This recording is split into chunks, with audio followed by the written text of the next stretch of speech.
Yang saya ingin tanyakan kepada Tuan Guru Bajang adalah bagaimana posisi ulama dalam merekatkan semua elemen bangsa, misalnya seperti situasi saat ini, seperti situasi politik seperti saat ini. Terima kasih. Wassalamualaikum warahmatullahi wabarakatuh. Saya bukan ulama, saya masih penuntut ilmu.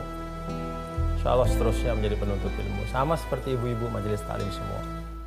Nahdlatul Wathon telah diwariskan, akan ku kenalkan pada dunia, karena di dalamnya ilmu, hikmah, dan akhlak mulia.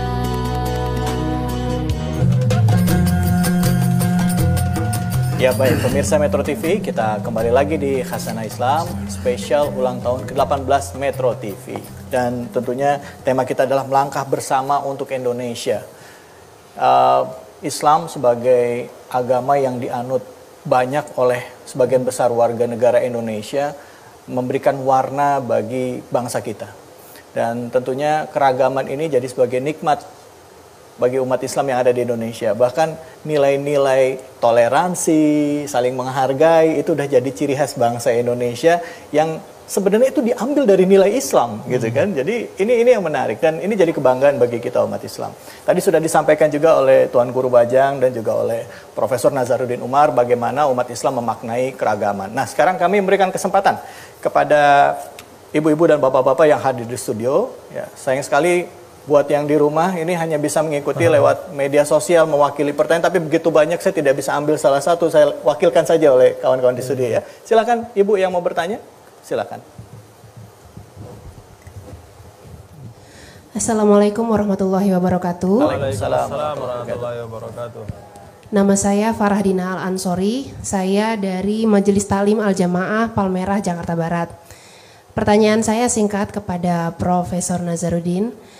Bagaimana pendapat Prof terkait ulama sebagai penerus pewaris Nabi Muhammad SAW yang maju menjadi pemimpin negara? Demikian pertanyaan saya. Wassalamualaikum warahmatullahi wabarakatuh. Waalaikumsalam warahmatullahi wabarakatuh. Silakan Prof, mungkin Prof bisa jawab dulu. Gak berani saya. Ya, mohon izin Ustaz. Padahal. Ya, pertanyaan Ibu tadi bagus ya. Nabi sebagai kepala negara atau pemimpin bangsa, pemimpin negara, pemimpin masyarakat, ya itu suatu sikap yang utuh dari seorang Nabi kita Muhammad SAW. Dia tidak memisahkan dirinya sebagai seorang Nabi, seorang Rasul, tapi pada saat yang bersamaan juga dia menampilkan diri sebagai pemimpin masyarakat Madinah, kalau mau disebut sekarang misalnya kepala negara atau pemimpin bangsa. Tapi juga jangan lupa, dia juga tetap menjadi ayah yang baik terhadap anak-anaknya, ya, kakek yang baik terhadap cucu-cucunya, suami yang ideal bagi istrinya, ya kan. Jadi kapasitas Nabi itu tidak mereduksi satu sama lain. Itu jarang sekali memang yang bisa kita temukan orang seperti ini, ya kan. Ada orang sukses menjadi seorang pejabat, pemerintah dan sebagainya, tapi gagal rumah tangganya, atau gagal ubudiyahnya, atau gagal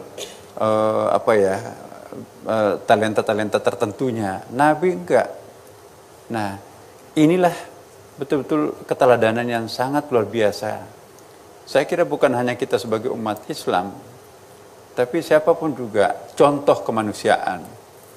Jadi kita melihat bahwa humanity is only one, ya, kemanusiaan itu sesungguhnya hanya satu. Apa yang kita persepsikan sebagai umat Islam bahwa Nabi Muhammad itu adalah figur sejati, figur umat. Nah, ternyata juga hal yang sama menakjubkan oleh teman-teman kita yang non-muslim. Mereka itu kagum terhadap Nabi Muhammad. Jadi ini pertanda dan sekaligus bukti apapun agama dan siapapun orang itu, kalau menampilkan nilai-nilai luhur kemanusiaan, pasti akan disenangi oleh kemanusiaan yang lain, ya kan. Jadi rumusnya kalau kita ingin sukses menjalani kehidupan, berpegang teguhlah kepada hati nuraninya. Insya Allah. Cuma kita kan kadang-kadang apakah ini bisikan iblis atau bisikan malaikat, maka itu perlu referensi. Konfirmasikan kepada Quran. Kalau nggak ada dalam Quran, konfirmasikan kepada hadis Nabi. Insya Allah kita tidak akan pernah tersesat kalau kita berpegang kepada hati nurani, ragu apakah ini nurani atau zulmani, ada ayat tapi ragu, nggak terlalu jelas, maka ada tuntasnya nanti karena dengan hadis Nabi. Nabi kan sudah nggak ada referensi kita yang lain, al ulama warasatul anbiya. Nah sekarang ini siapa yang akan tampil sebagai representasi ulama itu? Ya kita kan juga masyarakat sering dikecewakan kan, ada yang pakai merek ulama, tapi kadang-kadang antagonistik atau kontradiktif gitu kan. Satu sisi kita kenal sebagai ulama, tapi pada sisi lain ya ada yang kecewa terhadapnya. Nah memang tidak ada yang sempurna, tetapi saya ingin mengingatkan kepada diri saya, tentu kita semuanya juga, lebih baik kita tidak mengklaim diri kita itu sebagai seorang ulama ketimbang mengklaim diri kita sebagai ulama, tapi masyarakat menilai lain. Ya salah satu ciri keulamaan itu seperti yang dimiliki Nabi itu selalu tawadu, nggak pernah menepuk dada aku siapa. Nabi itu rasul, dan Nabi itu pemimpin kepala negara, tapi masih kelihatan bekas-bekas tikarnya di punggungnya. Pasti bukan penindur di kasur empuk, ya kan? Dia menjahitkan sendiri, kancinya jatuh dia pasang sendiri, tidak ada tanda-tanda figur yang dimiliki, kapasitas yang dimiliki tadi itu kan. Mari kita mencontoh yang kecil-kecil ini, insya Allah kita akan menjadi besar. Amin. Insya Allah. Iya. Ya, baik. Terima kasih banyak, Prof. Mungkin belum menjawab secara detail ulama seperti apa, atau boleh nggak ulama maju sebagai pemimpin begitu ya tadi ya, gitu ya. Dan kira-kira seperti apa figurnya. Baik, nanti pertanyaan berikutnya silahkan. Assalamualaikum warahmatullahi wabarakatuh. Waalaikumsalam warahmatullahi wabarakatuh. Saya Utari dari Majelis Taklim Darul Mukminin Taman Alfa Indah Joglo. Yang saya ingin tanyakan kepada Tuan Guru Bajang adalah bagaimana posisi ulama dalam merekatkan semua elemen bangsa, misalnya seperti situasi saat ini, seperti situasi politik seperti saat ini. Terima kasih. Wassalamualaikum warahmatullahi wabarakatuh. Waalaikumsalam warahmatullahi wabarakatuh. Kayaknya cocok guru kita melanjutkan yang tadi. Biar selesai tuntas. Berbagilah. Ya baik. Jadi pertama kepada semua yang hadir termasuk pada guru saya bukan ulama, saya masih penuntut ilmu. Insya Allah seterusnya menjadi penuntut ilmu. Sama seperti ibu-ibu majelis taklim semua. Nah kalau ditanya tentang ulama merekatkan umat, ya menurut saya memang tanggung jawab seseorang itu kan bertingkat-tingkat ya, berbeda-beda. Maka surga itu juga bertingkat-tingkat. Neraka itu juga berlapis-lapis ke bawah.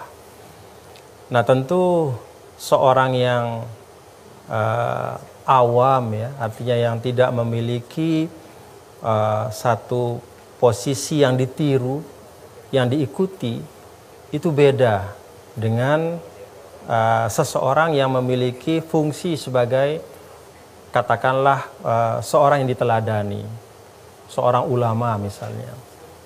Maka paling tidak kalau bagi saya pribadi secara sederhana saja, seseorang yang apalagi berkategori sebagai ulama, dia akan sangat bermanfaat, akan bisa merekatkan masyarakat adalah dengan memastikan bahwa semua ujaran-ujaran yang disampaikan itu adalah ujaran-ujaran yang baik. Tidak hanya dari sisi substansi, karena kata Rasulullah SAW, maka narifku fi syai'in ila syanahu, seperti itu. Tidak ada kelembutan dalam sesuatu kecuali menambah ila zanahu, kecuali menambah sesuatu yang baik jadi makin baik. Wa makanati syiddatu fi syai'in ila syanathu, dan tidak ada kekasaran dalam sesuatu kecuali akan mencacatkan sesuatu yang baik. Itu sebabnya banyak sekali penjelasan dari guru-guru kita dalam kitab-kitab ya, termasuk yang disampaikan oleh Nabi kita yang mulia Rasulullah SAW, mengingatkan para sahabat beliau bahwa yang kita ujarkan kepada umat, yang kita sampaikan di ruang publik, tidak hanya substansinya baik, tetapi juga caranya, waktunya, tempatnya, dan konteksnya juga harus baik. Ada seorang yang sangat alim, sahabat yang luar biasa hebat, namanya Mu'adz ibnu Jabal. Itu sahabat terpilih, Pak David ya. tetapi ditegur oleh Rasulullah SAW. Kenapa? Karena dia mengimami sholat dengan membaca suratul Baqarah dalam satu rakaat. Sampai salah satu hampir 3 juz. Sampai salah satu dari makmumnya akhirnya mufarokoh. Jadi dia pisah, sholat sendiri. Begitu Mu'az salam-salam, lalu dia ngomong sama jemaah di belakang. Tadi kayaknya ada yang duluan pergi ya. Siapa tuh? Gitu kan. Suara kakinya kedengaran. Disebutkan, oh si ini. Mu'az agak emosi. Lalu mengatakan, berarti dia munafik tuh. Kenapa kok dia sampai lepas dari sholat berjamaah? Kok dia mufarokoh? Orang yang dikatakan munafik itu mengadu kepada Rasulullah SAW. Lalu Rasulullah SAW disebutkan dalam riwayat, jarang Nabi terlihat semarah seperti itu. Dipanggillah Mu'az, lalu Nabi mengatakan, afattanun anta ya Mu'az? Apakah kamu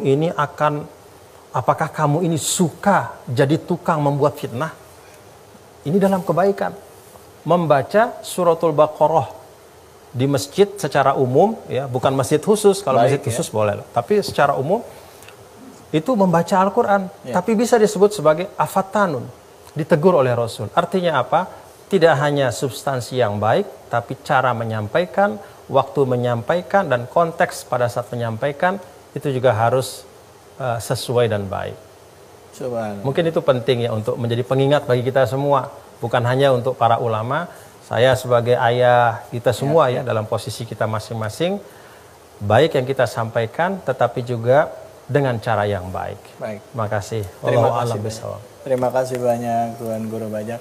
Baik, nanti kita akan lanjutkan lain dengan lisan yang baik, cara yang baik, waktu yang baik. Ya, insya Allah itu juga akan jadi kebaikan buat kita semua.